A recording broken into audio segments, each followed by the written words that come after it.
The fracking trial of the century is underway. Corporate giant Cabot Oil Gas are suing Dimock homeowner Ray Kemble for $5 million. After Cabot fracked wells across the street from Ray, his water was contaminated. It destroyed the value of Kemble's rural home, and his property is now worthless. From the Front Lines presents David versus Goliath. Yes. Cabot obtained a default judgment against Mr. Kemble, correct? Because of he didn't respond in a sufficient within the time specified. Is that the reason? Yes. Our civil procedure rules basically say that you have to make certain responses in certain time frames, otherwise the other party can ask for default. Okay, so your first order of business is get the judge to reopen that, or to set it aside, to reopen the case, essentially. Yes. One thing I like to say, I did respond to them. I wrote a letter to Judge Legg, turn around and tell them I need more time to get counsel. Ray, back in April when that federal lawsuit was filed, they're saying you were evil, malicious. Was that your intent? No, I just turned around and spoke the truth onto it with the test results that was given us by the federal government and the state.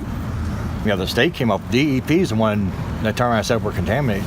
DEP's the one that put a 9-mile moratorium in effect in Dimock, which is still into effect to this day. They're not allowed to drill or frack in Dimock. The way we describe the water is take 2 ounces of a skunk, every household chemical, and some industrial chemicals, throw it in a blender, put it on puree, dump it out, and take a whiff. That's what the water smells like.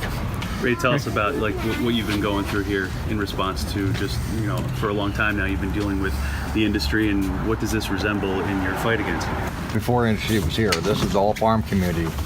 It's about the people, it's not just me. This is just a way to shut the people up of the county and of the state. And I just don't think it's right. And when you can recontaminate the ground and your ex-lawyers are going to go, oh yeah, you're okay, you're good to talk. And then you bring a lawsuit 5 years later.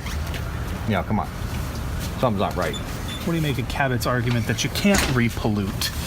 Well, that's wrong when you sit there and look at the test results that show it's worse.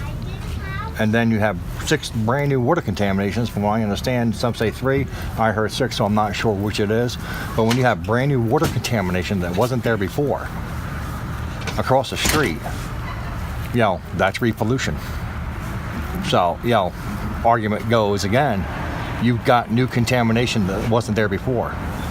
That was only from not drilling, that was just from fracking. So does fracking cause groundwater contamination?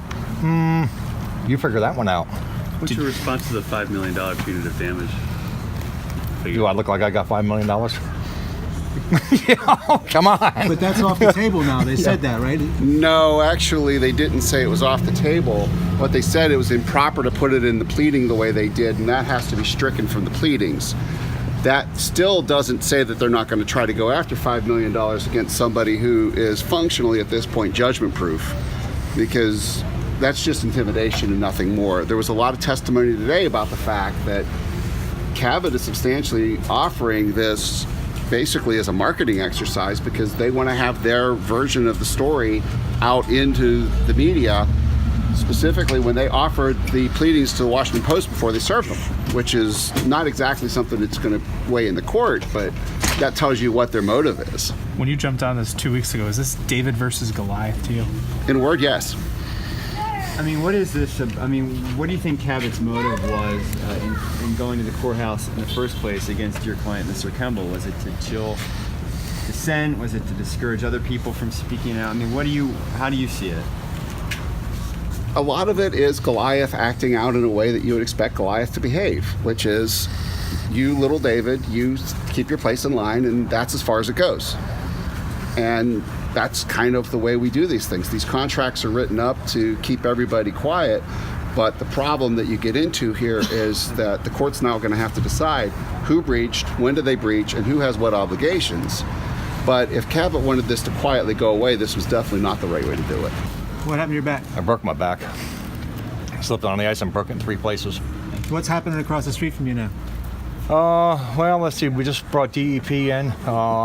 They retested the water, found out the water is contaminated still due to the reworking of Costello 2 or whatever they're redoing up there.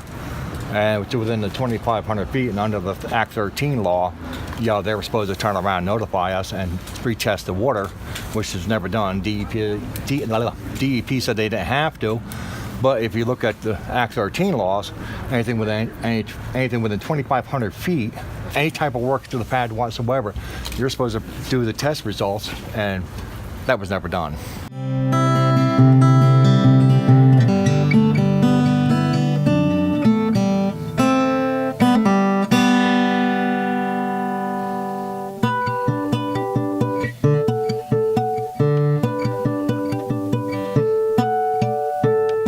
I've said it before, when they're done raping the land, raping the people, they're going to pick up all the little toys and they're going to go right back where they came from.